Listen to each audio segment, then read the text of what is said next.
Olá, estamos aqui de volta no canal O que Rola na Geronto e hoje nós temos aqui conosco um convidado muito especial, né? Nós chamamos o Mauro Weinstock, que vai conversar conosco sobre um tema que vai mexer com muitos de vocês, né? A aposentadoria da aposentadoria, né? O que é isso? Como é que é isso nos tempos de hoje, etc. Então, Mauro, ele atua com comunicação intergeracional e redução do turnover. Ele é membro de 6 conselhos empresariais, palestrante do TED, que acho que muitos de vocês já tiveram oportunidade de assistir.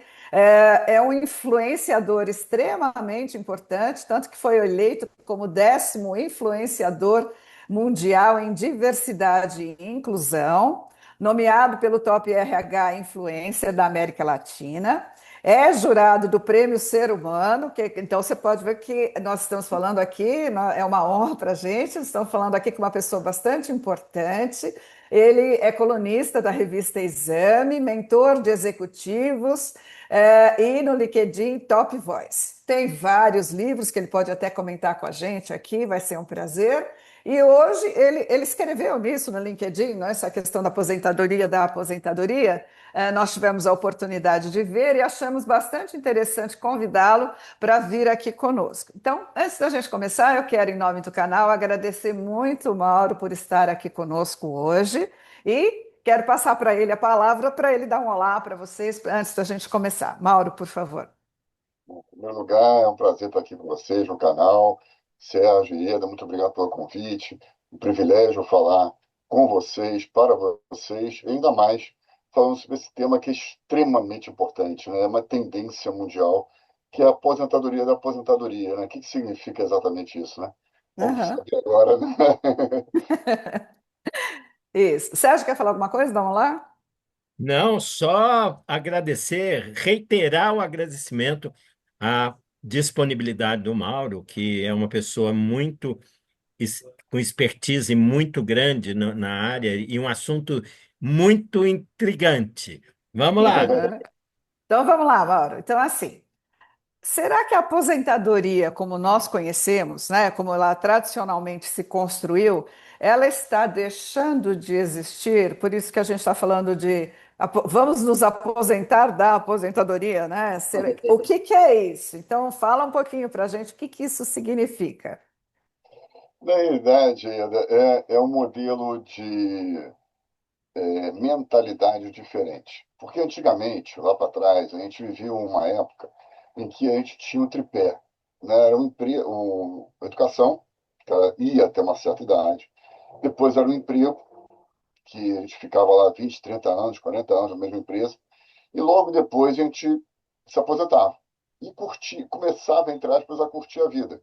Por mais 3, 4 anos eu falecia, porque a expectativa de vida naquela época era muito baixa. Então, era esse mais ou menos o formato que todo mundo vivenciava naquela época, naquele mundo analógico. Hoje, a gente tem um outro tipo de processo. A educação é para a vida toda, mas tem que continuar aprendendo. E, na realidade, não é nem aprendendo, para mim, é se adaptando, é se atualizando, é fazendo conexões, que depois a gente pode aprofundar um pouquinho mais essa temática. O segundo momento até porque, né, a tecnologia não deixa a gente ficar parado todo dia, inventa alguma coisa diferente também. Então, a gente tem a obrigação e a responsabilidade de estar sempre atualizado. O segundo momento, que é o emprego, cada vez mais essa palavra está deixando de lado, né? A gente está falando hoje de trabalho, e nesse mundo virtual, a gente fala de trabalho híbrido, trabalho remoto, trabalho as a service, que significa o trabalho que você presta um tipo de serviço para a empresa. Você pode ficar lá por hora, pode ficar lá por dia. Enfim, há vários modelos surgindo cada vez com mais força. Ou seja, aquele momento de a gente ficar 12 horas, 14 horas na mesma empresa, todos os dias, de segunda a sexta, isso não está fazendo muito sentido hoje. Então, a gente pode combinar com a empresa através de entregas ou de horários que sejam flexíveis para a gente também. Então, eu posso combinar que segunda-feira eu vou lá, mas na quarta eu não vou, e na sexta eu posso ir presencial, ou na quinta trabalhar virtualmente. Não há problema nenhum em relação a isso. Porque eu estou estabelecendo os meus horários, as minhas regras, e isso em conjunto com aquela empresa, que ou me adapto ou eu vou me reformulando. Mas não há aquela obrigatoriedade, né, que a carteira assinada ela exige. Um outro processo é a aposentadoria. Ela não vai existir? Não, claro que ela, espero que ela continue existindo. Não sei com que valor, né? Porque cada vez mais, se a gente está numa sociedade que está envelhecendo e menos gente começa a contribuir, e os jovens muitas vezes fazem outros tipos de trabalho, como é que vai fechar essa conta? Mas aí o problema não é exatamente meu, né? O problema é do governo que tem que tentar começar a elaborar, o governo que eu falo de maneira geral, tá? Eu nunca falo de ideologia, nunca falo de política, mas começar a pensar nisso. Antigamente a gente vivia 45 anos na década de 40. Hoje a gente vive 76 anos. Daqui a algum tempo a gente vai viver quase 100 anos. E como a gente vai viver 100 anos tendo que pagar as contas dos 60 até os 100 anos? Porque muito provavelmente a grande maioria da gente não vai conseguir construir um patrimônio em 30 anos para sobreviver a outros 30 sem nenhuma entrada de recursos. Então a grande questão é essa. A aposentadoria não me preocupa, não é o nome dela, não é a questão dela. Ela tem que continuar existindo de alguma maneira, mas não é isso que. O problema é o valor da aposentadoria vai ser suficiente para que todos os meses a gente só receba esse valor e fica na rede lá dormindo ou se balançando. Então, essa que é a grande questão hoje. Ou a gente precisa, para viver até os 100 anos, socializar, né? É aprender, estar conectado, estar atualizado, e é assim que a gente vai conseguir viver aos 100 anos. Porque se a gente ficar naquela rede lá, a gente não vai ter recurso de um lado e vai ser sedentário do outro. Ou seja, essa questão da idade vai ser muito antecipada, não é o que a É, gente gostaria, né? e lembrando, Mauro, que nessa fase a tendência, por diferentes razões, pelo menos ainda hoje, é aumentar muito os gastos, né? Gastos com saúde, gastos com uma série de outras questões. Então, eu acabo muitas vezes reduzindo a minha entrada e aumentando os meus gastos. E esses gastos permanecerão até enquanto eu viver, né? Então, é isso, acho que é importante a gente lembrar dessas questões, né? E só outra lembrança também, Ieda, o mundo tem inflação, né? Não Isso. só isso, né? Quer dizer, além de aumentar os gastos, ainda cada coisa que eu compro num mês aumenta, aumenta, aumenta e aumenta, né? Sérgio, você. Bom, Mauro, mais uma vez eu quero te agradecer. É incrível como eu falei, é intrigante esse tema que você está trazendo e muito significativo, porque todo mundo, se não morrer antes da aposentadoria, vai se aposentar, né? E como vai viver com essa longevidade, como é que vai viver se não houver uma maneira de realmente o ganho acompanhar pelo menos a inflação e o aumento de gastos que a gente vai tendo. E então eu quero te perguntar o seguinte: na verdade, tanto as empresas quanto os profissionais, elas vão enfrentar esse cenário e essa previsibilidade que a gente tinha, aposentei, pronto, estou legal, vai dar lugar a uma necessidade de uma reinvenção constante. Então, frente a esse cenário, o que que muda para as organizações, para as empresas, e como os profissionais têm de se preparar para este novo ecossistema? Vou começar pelos profissionais, então. É, Na minha visão, o profissional tem que ter pelo menos três fatores que são prioritários. Eu não estou colocando um em detrimento do outro, são três prioritários. Por isso que eu falei prioritários, não é um primeiro ou outro segundo.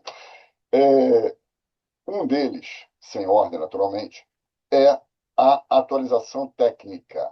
O profissional tem que ser o melhor na sua área de atuação. Isso não tem a menor dúvida, né? O profissional mediano, aquela nota 5 para passar de ano na escola ficou lá atrás na escola. Nenhuma empresa vai contratar o profissional mediano, nota 5, nota 6, nota 7. Então ele tem que ser nota 11, nota 12, porque senão ele vai ser contratado e não vai ser mantido naquela empresa. Então, o primeiro ponto é a atualização técnica, e isso é até complicado, né? Porque com o advento do segundo item, que é a atualização tecnológica, a gente tem que estar por dentro disso e tem que aplicar as ferramentas novas que vão surgindo o tempo todo na nossa entrega técnica, né? Então, como é que fica, né, esse balanço? Então, são duas. E quando eu falo o entendimento tecnológico, eu estou falando não é aquele celular 50 que a gente precisa, não é isso. É aquele que a gente vai aplicar no nosso dia a dia para otimizar os nossos recursos, acelerar processos, né, economizar custos e por aí vai. Então, não é nada mirabolante, estou falando de algo real e aplicável. Então, é esse que é o conhecimento. E tem um terceiro item que poucos profissionais percebem, muitas vezes, principalmente aqueles que estão na CLT. E aí, aqueles que nos ouvem, né, que eventualmente estejam, eu acho que vai ser talvez um dos principais recados que eu possa dar, né, aqui no canal. Quem está, eu vou falar uma coisa meio óbvia, mas que pouca gente percebe. Quem está na CLT tem que entender que a CLT tem prazo de validade. De alguma forma, esse profissional vai sair da CLT. Pode ser daqui a 10 anos, 50 anos, pode ser daqui a 5 meses, ou pode ser também amanhã. E isso ele não traz para o hoje. Então, aonde eu quero chegar com esse raciocínio? Se ele é empreendedor ou se ele atua na CLT, ele tem que atuar com o fortalecimento diário da sua marca profissional. E, junto com isso, ampliar de maneira genuína e sólida o networking. E quando eu falo networking, eu não estou falando do interesse, eu estou falando da abordagem agregadora com o mercado. Se ele não tiver esses dois lados, essas duas abordagens, ele talvez não seja reconhecido pelo mercado. E não sendo reconhecido pelo mercado, na hora que ele sai da CLT, ele vai começar a mandar currículo para pessoas desconhecidas para indicarem ele para uma vaga que não existe. Isso eu recebo todos os dias. Então, se ele está no mercado, ele já começa a entender esse tipo de movimento e começa a projetar, sobretudo na minha avaliação, no LinkedIn, que é a maior ferramenta que nós temos hoje profissional, virtual e gratuita, que tem hoje 90 milhões de usuários no Brasil. Na hora que ele consegue se projetar de maneira assertiva, colocando o conteúdo, o conhecimento, o diferencial dele, não falando dele, as qualificações dele, mas transmitindo tudo isso via conteúdo que ele está publicando, ele começa a ficar mais conhecido e começa a aumentar a sua reputação, a sua autoridade no mercado. E com isso, dentro da própria empresa que ele trabalha atualmente, ou fora dela, ele começa a se projetar. Então, na hora que ele sai, ele tem um network muito maior e, com isso, a indicação é quase que orgânica, seja para uma organização, seja para algum projeto que ele venha a desenvolver para um negócio próprio, por exemplo. E aí, tem uma nomenclatura relativamente nova que traduz essa terceira parte, que é o nexialismo. O que é o nexialismo? É trazer nexo e bom senso para a nossa realidade hoje. E a experiência faz muito parte disso. O repertório é muito bacana. Então, por exemplo, se esse profissional, eu vou pegar um exemplo particular, só para facilitar. Eu atuo como vocês falaram, comunicação intergeracional, diversidade etária, minha formação toda em comunicação. O meu foco, isso é fundamental também, posicionamento e foco, né? E tem que ser reconhecido por ser o melhor profissional daquela área específica, daquele nicho de mercado. Eu me formei em marketing, mas eu não faço praticamente nada de marketing. Então não adianta eu falar que sou profissional de marketing, que ninguém vai me perceber como isso. Tem que ser o que eu atuo hoje. Então, meu foco é diversidade etária. Pegando esse nicho, eu atuo hoje como conselheiro de varejo. Mas o que tem o varejo a ver com essa história? Eu atuo em dois conselhos empresariais de varejo. Mas eu levo para o varejo a economia prateada, que tem tudo a ver com o varejo. Então, que é como se fosse o PIB das pessoas acima de 50 anos. Né? Então, inclusive, a economia prateada hoje é a segunda maior economia do mundo. Né? A gente tem os Estados Unidos, tem a economia prateada, depois vem a China. A economia prateada hoje movimenta 22 trilhões de dólares no mundo. Então, está falando de um volume gigante. E eu levo isso para o varejo.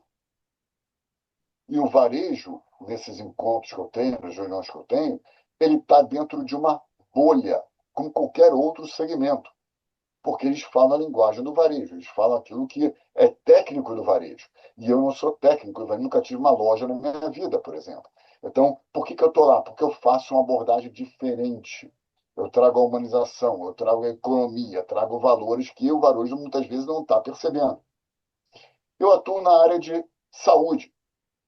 Eu sou embaixador do maior evento de saúde da América Latina, fui eleito líder inovador em saúde e tal, sem ter nenhuma formação em saúde.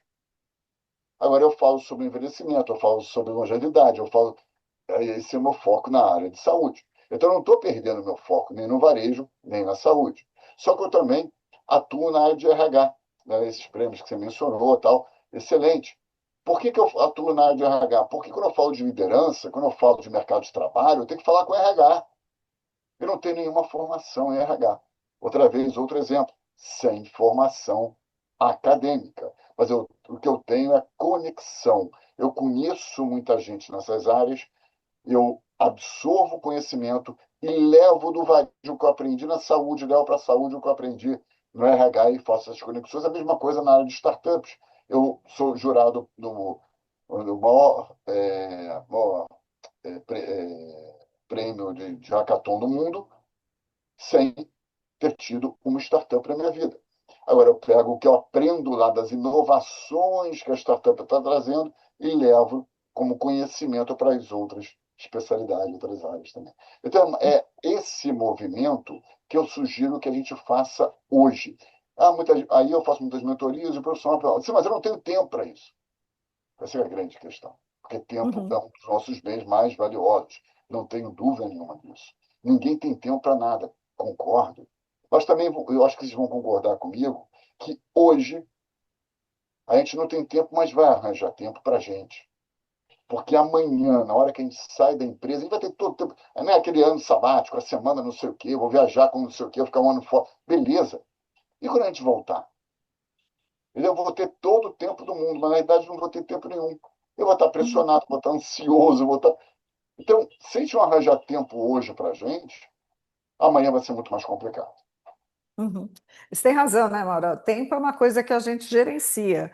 É que colocar as prioridades, como você bem falou, e elencar essas prioridades é um exercício que a gente tem que fazer e que não necessariamente a gente está atento para isso, né?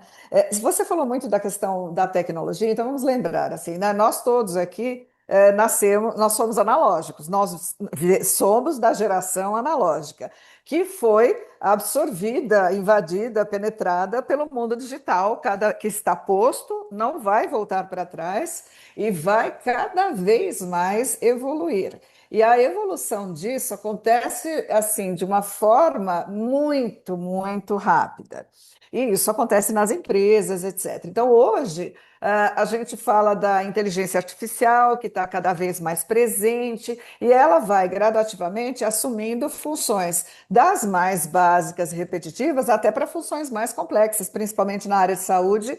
Isso tem evoluído de uma forma muito importante. Pensando nesse avanço tecnológico, e pensando nas pessoas estarem mais tempo e tendo que aprender as novas ferramentas, as integrarem com essas novas ferramentas. Eu sou, não vim dessa geração. Uma vez eu fiz uma reunião com produtores de software, né? E eram assim, o mais velho tinha 25 anos e ele era velho para eles.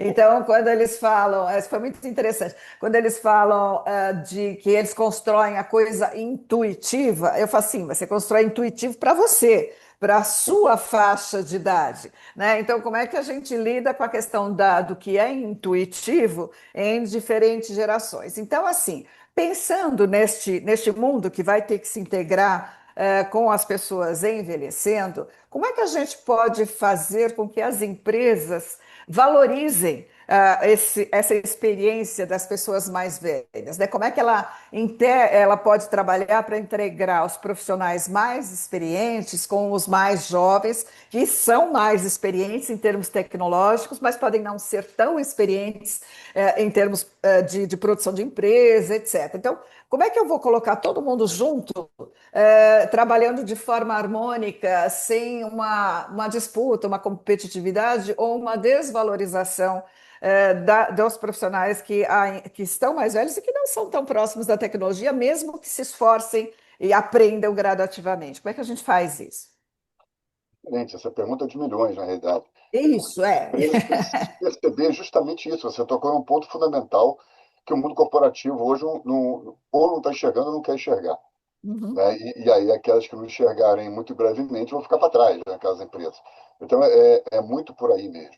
A gente está falando hoje de 5 gerações no mesmo mercado de trabalho. Gerações que são desde 14 anos, do jovem aprendiz, estagiário, até pessoas que têm 80 a mais e estão ativas também. E como conciliar essa comunicação toda? Né? Quando a gente fala de inteligência artificial, muita gente repete aquela mesma frase, né? Tem que fazer a pergunta certa para a inteligência artificial. Ok, eu concordo com isso, mas mais importante para mim do que a pergunta certa, ou tão importante quanto, é a resposta ser avaliada. E aí Isso. entra o repertório. Isso Uhum. vale para tudo. Então, vamos criar um. Ok, criou, bacana, mas vai ser aplicado aonde? Como? Com que dinheiro? Ah, mas isso eu não sei, né? Porque eu acho que a solução não é bem assim que funciona. Então, o repertório, a experiência fazem total diferença. Inclusive, tem uma pesquisa mundial que falam que a média de idade dos fundadores das startups de sucesso no mundo é de 45 anos. O que significa isso? Qualquer um pode abrir uma startup, mas as Uhum. de sucesso interagem exatamente o jovem com o mais velho, que senão não estaria nessa média de 45 anos. E é exatamente isso.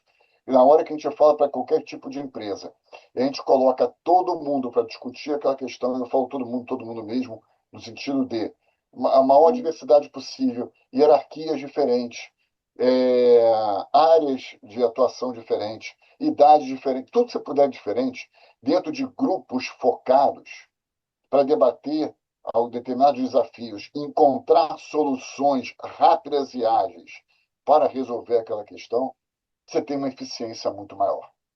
Então, é esse tipo de movimento, workshop, que eu faço muito dentro das empresas.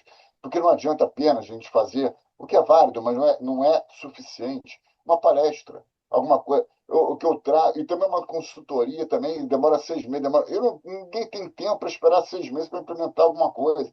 Então, o que eu acredito é que se a gente colocar em 3, 4 horas esse grupo diverso todo, colocando 10 grupos, né? Vão sair de lá 10 soluções. E a empresa pode valorizar todos os colaboradores que estão lá, dando um troféuzinho para o grupo vencedor, mostrando que uma das soluções podem ser implementadas, juntando com uma outra, e por aí vai. Ou seja, você está dando empoderamento para aquele grupo. E aí entra uma outra questão também. Além da valorização, além de você trazer soluções assertivas, você tem também um ponto que é fundamental, que é um dos pontos também, eu falei 3 itens, mas na verdade seria o quarto item, que é o aprimoramento das soft skills, do comportamento. Então, nesse tipo de grupo, você tem lá a gestão de conflitos, gestão de tempo, capacidade oratória, tudo isso é valorizado dentro daquele ambiente lá que é controlado, aquele ambiente lá que é em prol de um desafio, é algo real que está sendo trabalhado, você está interagindo muitas vezes com pessoas que você não conhece. E aí vem um outro ponto fundamental, que você começa a eliminar preconceitos. Porque na hora que você olha o outro e vê o potencial, e eu pensei que ele era assim, mas olha a ideia que bacana que ele deu, aí você começa a desconstruir aquele outro. Né? E a ideia pode vir de qualquer um. Né? Eu trabalho muito com startups israelenses, né? Eu faço um jornal na comunidade judaica, enfim, tudo isso. E aí uma vez eu entrevistei um brasileiro que mora há 30 anos em Israel, que já vendeu startups. Aí eu perguntei para ele qual é a diferença das startups de Israel e startups aqui do Brasil, em termos teóricos, né? Ou em termos de estratégia, de cultura e tal. E ele colocou o seguinte: quando a gente entra numa sala, qualquer sala empresarial em Israel, ninguém lá está preocupado com uma coisa chamada ego. Entrou o CEO e entrou o estagiário. Lá, a melhor solução é que vai ser desenvolvida. Se for o estagiário, maravilha, parabéns para o estagiário. Se o senhor deu uma solução lá que não foi acatada pelo. Não vai à frente. Porque o senhor entende lá que ele não quer a solução dele, ele quer a melhor solução, porque o resultado dele depende da melhor solução. É É. muito simples esse raciocínio, mas aqui no Brasil há uma cultura, né? O ego, uma série de questões aí que a gente tem que trabalhar muito ainda, né? Então, Em eu acho que algum- a integração, Ieda, é a comunicação, é um não ser melhor do que o outro, é um contribuir. A gente está falando de espírito colaborativo aqui. É isso que interessa. E, E isso em algumas instituições, né, Mauro, isso é muito difícil, né? Ah, Muito difícil. Por exemplo, eu trabalho no hospital, eu sou da Universidade de São Paulo, eu trabalho no hospital da Universidade de São Paulo. Então, aqui eu tenho funcionários muito antigos, né? Eles estão aqui há muito tempo e são muito resistentes às mudanças. Então, construir este pensamento, ele é um passinho de formiga, né? Você vai um pouquinho de cada vez para construir, porque senão gera conflito, e é um conflito muito ruim, que para o atendimento dos pacientes acaba impactando. Então, na área de saúde, essa é uma coisa que precisa ser muito bem trabalhada, como é nas outras áreas de um modo geral, né? Imagina, Sérgio, você ia falar, eu te cortei, não, desculpa. Ieda, não, até é mais ou menos em cima disso, você fez de um pouco diferente, mas o Mauro já nos falou a questão de eliminar preconceito. Como eliminar o preconceito se eu, mais velho, né, e eu já estou me colocando aqui como velho, né, eu 73 anos, já aposentado, tá certo? Se eu quero entrar num ambiente novo de trabalho, se eu ficar resistente às mudanças, eu não elimino o preconceito. E hoje, eliminar preconceito para a velhice é muito importante. Mauro, é o que a gente chama de idadismo. Isto é um preconceito contra a idade mais velha. Pode ser um idadismo contra os mais jovens também, mas aqui nós estamos exato. tratando dos mais velhos. Então, isso é muito importante. Então, eu não posso entrar num ambiente de trabalho deste já achando que o meu jeito sempre é bom, o do outro que está aqui já não é bom. Então, o meu ego, como o Mauro está falando, é muito maior, eu sou muito melhor? Não, eu tenho de ser igual aos outros, para dar certo aposentar da aposentadoria. Perfeito, Sérgio. Excelente exemplo, você e ele dando exemplos ótimos. Eu vou dar um exemplo agora real que aconteceu comigo, que é exatamente para trazer uma perspectiva, juntando, né, tudo que a gente mencionou agora. Coloca alguns anos atrás, sei lá, 15 anos atrás, mais ou menos, ninguém falava de startup, né? E aí eu circulo para muitos eventos, então eu vou, como eu falei, né, desde que eu entendi, né, esse processo, né? Porque lá para trás, quando eu trabalhei no Citibank, eu achava que nunca ia sair do Citibank. Eu tinha aquela mentalidade que eu falei hoje, né? Que a gente precisa mudar, né? Se Uhum. adaptar àquilo. Né? E até que o banco saiu do Rio de Janeiro, onde eu moro, e foi para São Paulo. Eu não podia ir. Eu falei, caramba, existe vida fora do Citibank. Uma coisa que eu nunca podia imaginar na minha vida. Mas é porque Aham. foi lá atrás, né? Foi aprendizado que a gente foi conquistando. E eu comecei a ir para vários eventos. Eu ia para evento de RH, para evento de tecnologia, evento de não sei o quê. Todo evento que podia aparecer na minha frente aqui no eu ia, porque não tinha nenhum ambiente virtual ainda, então a gente ia para todos os eventos. E aí chegou num evento, uma sexta-feira de manhã, e aí uma amiga minha que eu tinha feito lá falou assim: olha, eu estou com um ingresso aqui, um convite para acontecer um evento hoje à noite, sexta-feira de noite, no centro do Rio.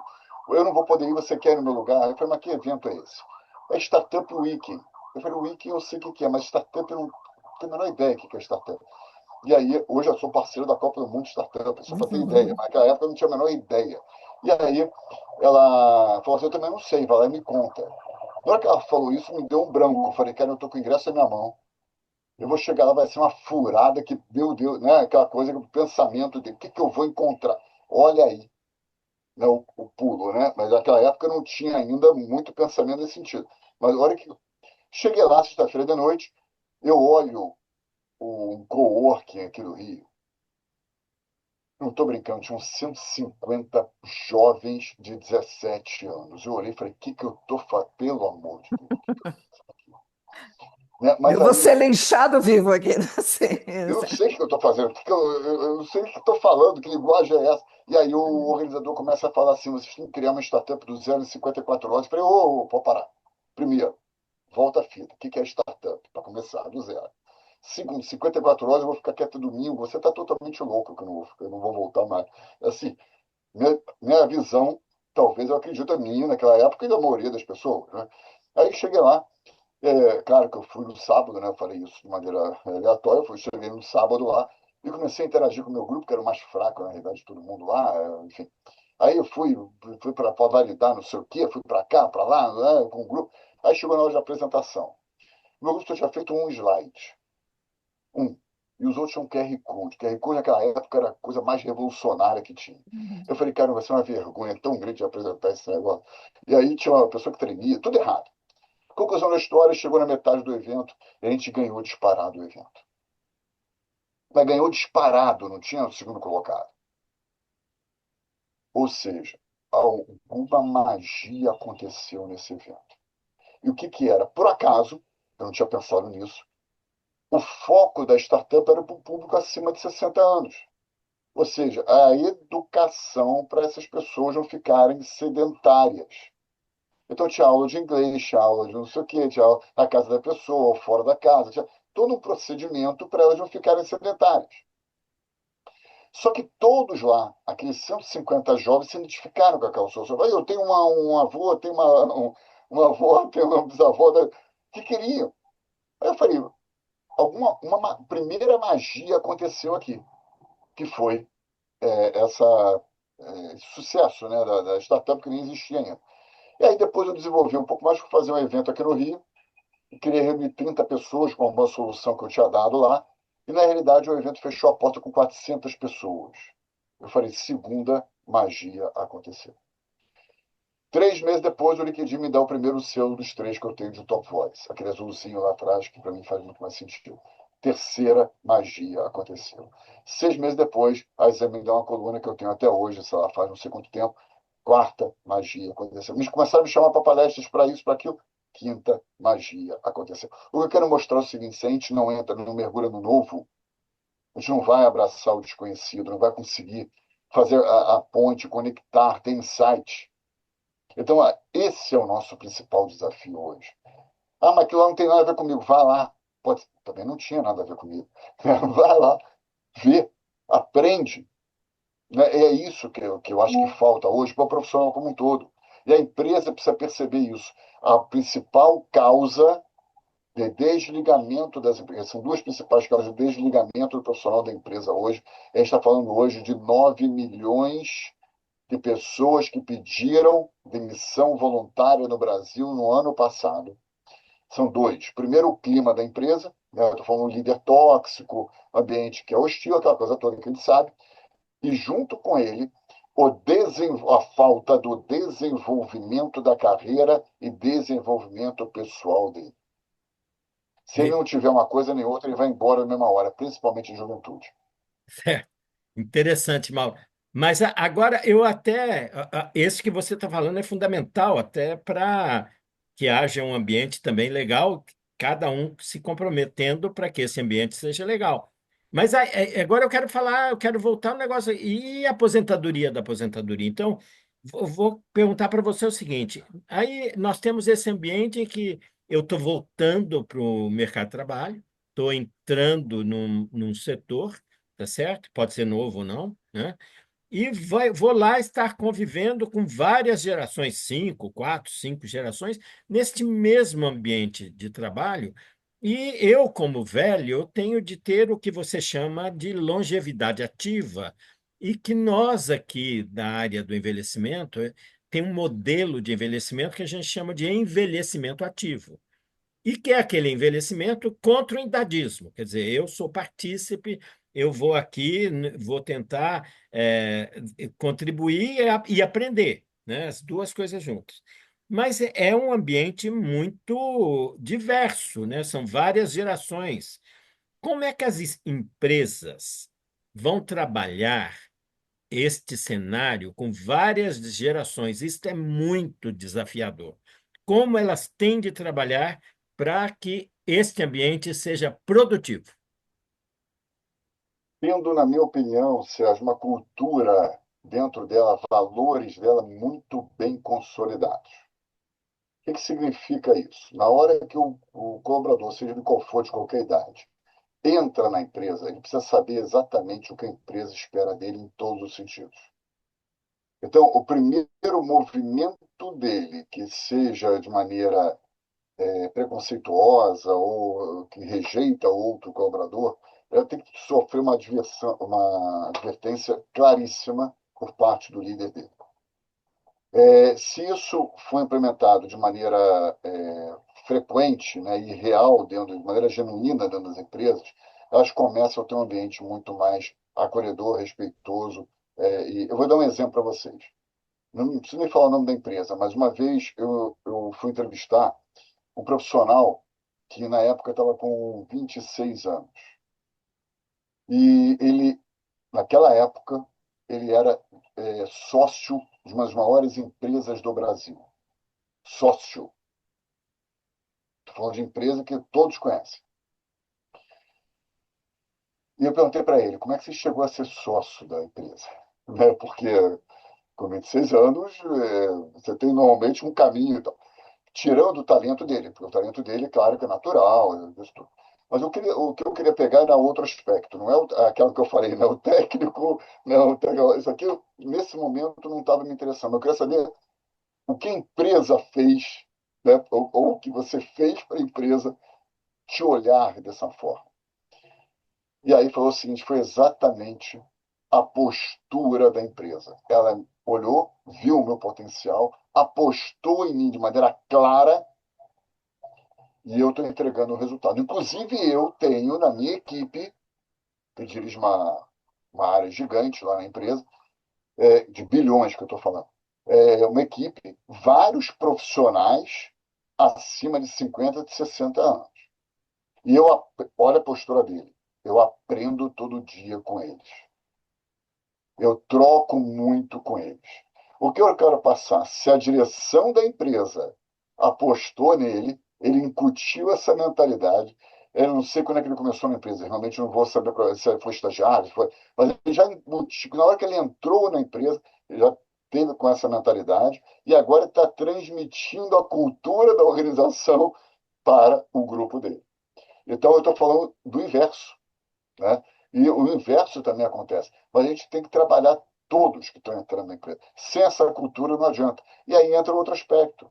Como é que a gente vai implementar uma cultura organizacional forte, coesa, se hoje a gente fala uma palavrinha que poucos pronunciam, que é turnover, que é a rotatividade do colaborador. Hoje tem dois problemas seríssimos dentro das empresas. Um, a rotatividade. No Brasil chega a média recordista mundial, o Brasil, né, tem esse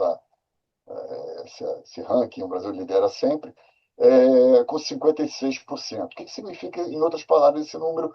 Que em um ano, 56%, ou seja, mais da metade dos colaboradores saem daquela empresa. E quando a gente fala de varejo, chega a quase 100%. Como que a gente vai ter uma cultura forte se há um problema seríssimo de turnover? E só que aqueles que saem da empresa, há um detalhe. Hoje, em média, no Brasil, o mesmo trabalhador fica 19 meses, não completa 2 anos. Quando a gente olha para a faixa etária, de 18 a 24 anos, esse trabalhador fica, em média, 9 meses. E o mais velho, de 50 anos para cima, fica, em média, 6 anos. Eu pergunto, qual dos dois custa mais para a empresa? Esse cálculo não é feito.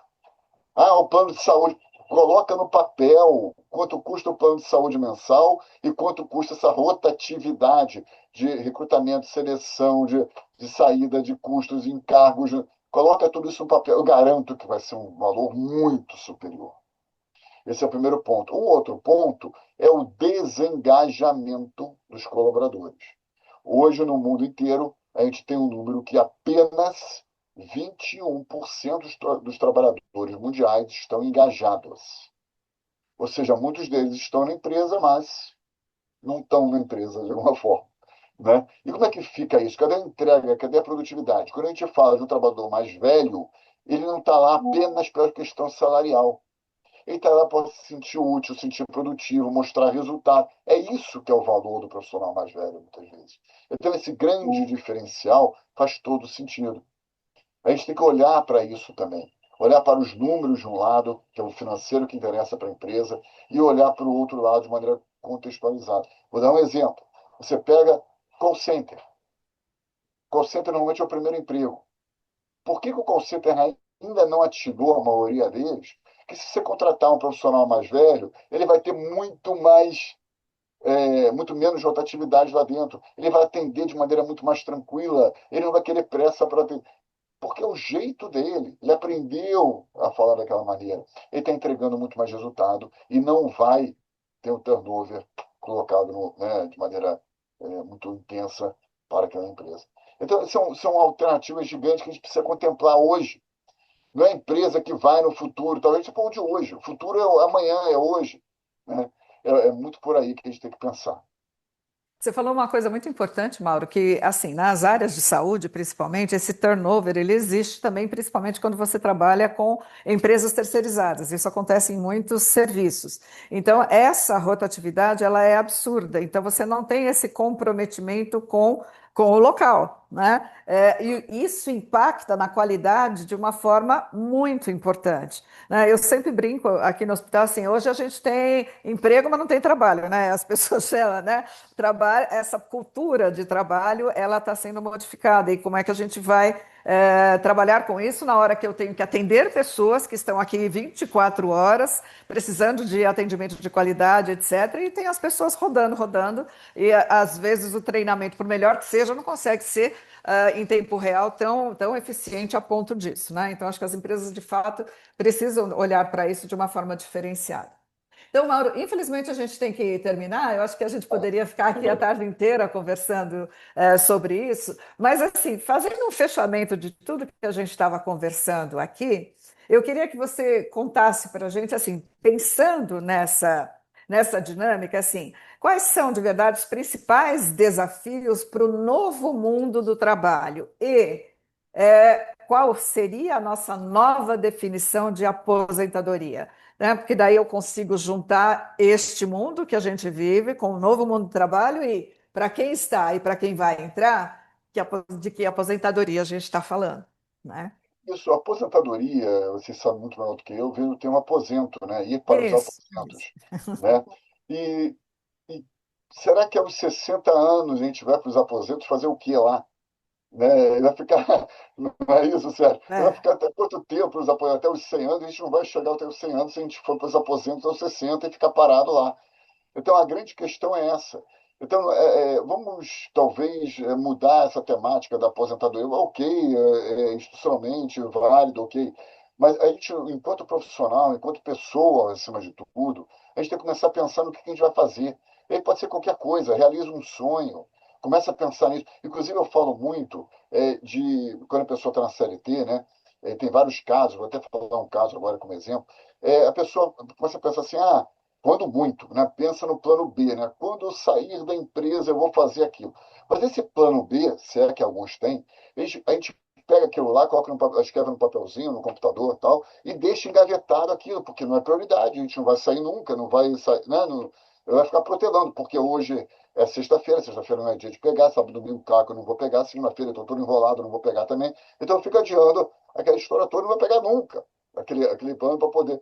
Muito bem. Então, a gente tem que pensar hoje, na minha avaliação, do plano AA. O que é o plano AA? É trabalhar hoje o que a gente pretende ser no futuro, mas executando o plano de hoje, com aquele tempo que eu falei que a gente não tem. Então, o que é? É começar a pensar, planejar e executar. Na hora que você sair dessa empresa, você pode conseguir uma outra CLT? Pode. Ok. Mas se você não conseguir uma outra CLT pelo etarismo, pelo idadismo, pelo ageísmo, pelo preconceito, pelo que for, você vai ter que fazer uma outra coisa. Que outra coisa é aquela? Então começa a pensar nessa solução e começa a trabalhar a sua carreira paralelamente para que essa solução seja efetiva. Porque hoje é o momento de você validar. Hoje você pode errar porque você tem a certa segurança dentro da empresa. Amanhã você não vai ter mais. Eu estava com um profissional numa palestra que eu fui fazer, depois fui de painel, em que ele falou para todo mundo ouvir.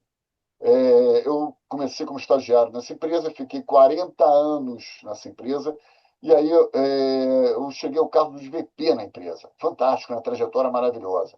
Aí vem a grande frase dele. Eu saí há 3, 4 anos atrás e percebi o seguinte, que eu preciso fazer alguma coisa. Aí quase que eu pergunto para ele, e você não pensou isso há 5 anos atrás, quando você estava na empresa? Há 6 anos atrás, há 10 anos atrás? Essa que é a grande questão. Porque a gente só fica olhando para aquela realidade que a gente tem. Porque aquilo para a gente pode ser. A gente acha que vai ser quase que eterno. Ah, mas isso aqui não é racional. Claro que não vai ser eterno. Sim, mas você não faz um movimento para que não seja eterno. Né? Então, o emocional, né, muitas vezes entra lá e você não quer enxergar a realidade. Então, essa pergunta é muito importante, Edicé, porque exatamente traz essa perspectiva. Vamos tirar as possibilidades que a gente tem em termos de aposentadoria, do que vai entrar. Vamos olhar para o outro lado. O que a gente está fazendo para a nossa carreira hoje? O que a gente está fazendo para o nosso futuro hoje? Para a nossa atividade, para o nosso envelhecimento saudável e ativo hoje? É isso que a gente precisa fazer. Quem você quer ser daqui a 20, 30, 40 anos? Uhum. Independente da idade que a gente tenha, né? Isso é muito importante, isso, Mauro, porque as pessoas de fato não pensam, né? E aí, então, de repente, eu aposento, aí no dia seguinte eu levanto e eu vou fazer o quê? Né? O meu dia antes era ocupado, eu tinha uma rotina A, B, C, D, e agora eu vou fazer o quê? Né? Então, isso acontece, e ainda acontece. Então, essa ideia de que eu pôr no planinho no papel, deixa na gaveta, escreve na geladeira, sei lá. Tudo bem que você vai ficar olhando para ele, mas é importante que você execute, nem que seja um pouquinho, né, daquilo que você planeja, porque isso vai começar a fazer parte da sua vida. Então, Eu vou amanhã, quando eu mudar de uma coisa para outra, isso já é parte da minha vida. Essa é uma construção que eu acho que as pessoas precisam entender que elas vão viver muito. Tá? Elas vão viver muito, elas podem mudar de trabalho, elas podem, de repente, se aposentou daquilo que ela fez a vida inteira, mas ela pode fazer uma outra coisa que ela sempre quis fazer. Tá? Exato. Não exatamente com, não, preciso pagar a escola dos filhos. Não, os filhos já são adultos, formados, eles têm neto, né? Essa coisa toda. Então, de repente, eu posso construir um novo futuro. Eu acho que as pessoas precisam entender isso. Hoje elas vão viver aposentadas, se as coisas permanecerem como estão, mas não vão ficar, vão mudar, tanto tempo quanto trabalharam. Então, eu preciso construir isso. É uma coisa que Está precisa ser construindo hoje, né, Ieda? no Construir hoje, agora. no hoje. Não Né? dá para Mesmo que você construir você começa amanhã. de um degrauzinho. Porque a Isso, partir dessa percepção você começa já a a olhar mostrar. diferente. Você vai achar que aquele caminho é interessante, mas na prática não tem o menor sentido. Né? Não, você Então, fala assim, eu vou me aposentar, vou viajar. Você vai viajar uma semana, depois você vai ficar cansado e custa caro. Então, não é bem assim. Então, você tem que planejar real. Então, comece a executar para ver se é isso mesmo. Vai exato. construir isso na sua vida. Eu acho que isso é muito, muito, muito importante. Bom, Mauro, infelizmente a gente vai ter que terminar, mas com certeza a gente vai poder contar com você em outras oportunidades, discutindo outros temas. Vou pedir para você nos mandar os links dos seus livros, dos seus contatos, para a gente deixar na descrição, para que as pessoas também te conheçam mais. Elas já te conhecem ontem, mas também te conheçam mais. Então, eu quero agradecer muito, muito a sua vinda aqui conosco. Acho que você vai mexer bastante com a cabeça das pessoas. Pedir para quem nos escuta para que divulguem isso para os seus amigos que estão vivendo ou vão viver essa realidade, para que eles comecem a construir isso, esse novo futuro. Tá? Então, antes da gente terminar, eu passo a palavra para você para dar um tchau para os nossos amigos que nos escutam, para o Sérgio. Isso. Não, é maravilhoso porque eu tenho uma frase que eu coloquei em um dos meus livros, que legado não é o que você deixa para as pessoas, que deixa nas pessoas. Né? E a frase que eu coloco é que a gente está falando de quase o fator da imortalidade. Mas imortalidade não é no sentido de viver mais ou não morrer. A imortalidade é o que está deixando para o mundo. Né? Isso que é fundamental. Porque às vezes um abraço vai valer muito mais do que aquele relatório que você fez no ano tal, que ninguém vai se lembrar mais. Mas aquele Uhum. abraço é inesquecível. Né? O impacto que você causou, né, naquela região, ou para aquela pessoa, particularmente, isso que vai ficar marcado. Não vai ficar marcado. A gente fala muito de árvore, né? Plantar árvore, ter filho, escrever livro, isso aqui tudo bem, isso aqui pode até fazer. Mas o mais importante é o quanto você está trazendo de positivo para o teu dia a dia. Isso, para mim, é a minha principal mensagem, né? No ponto de vista Verdade, pessoal e profissional. verdade. Sérgio? Mauro, eu queria te agradecer muito a sua vinda aqui ao canal e já lhe dar um retorno de que é uma conversa incrível, atualíssima, e que nós aqui, velhos, nós temos de aprender a nos reinventar, e porque a gente não pode aposentar. E você disse bem, esse nome aposentar é ir para o aposento, Deus que me livre. Né? O chinelo, o pijama e ficar lendo o jornal, de jeito nenhum. Aposentar desse tipo de coisa e nos reinventarmos, porque nós, dentro do envelhecimento ativo, nós temos muito a contribuir para o mundo, mas com aquela sua questão que você pontuou. Não podemos ser arrogantes. Nós temos de entrar de novo, sabendo que nós também temos muito a aprender. Muito obrigado por suas palavras, Mauro. Muito obrigado. Tiago, eu vou te fazer uma pergunta, mas você não precisa responder, pode apenas responder na tua Mentalmente. mente, você também, Ieda, porque eu acho que essa pergunta que eu vou fazer agora vai servir para todo mundo que está nos ouvindo também. Qual seria a sua idade se você não soubesse quantos anos você tem? Essa pergunta é fundamental, Mauro. E ela é profunda, né? Ela é bem profunda. Acho que fica de dica para quem nos escuta pensar nisso, né? Que idade você teria se você não soubesse quantos anos tem? E para a gente encerrar, assim como o Sérgio colocou, e você também pontuou de várias maneiras, aposentar não é aposentar da vida. A vida continua e a gente tem que reinventá-la, não é isso? Então, Exatamente. Mauro, muito obrigada. A todos os que nos escutam, muito obrigada. Nos ajudem a espalhar isso para as outras pessoas, porque com isso a gente vai construir um futuro melhor para todo mundo. Pessoal, nos vemos na próxima semana. Muito obrigada.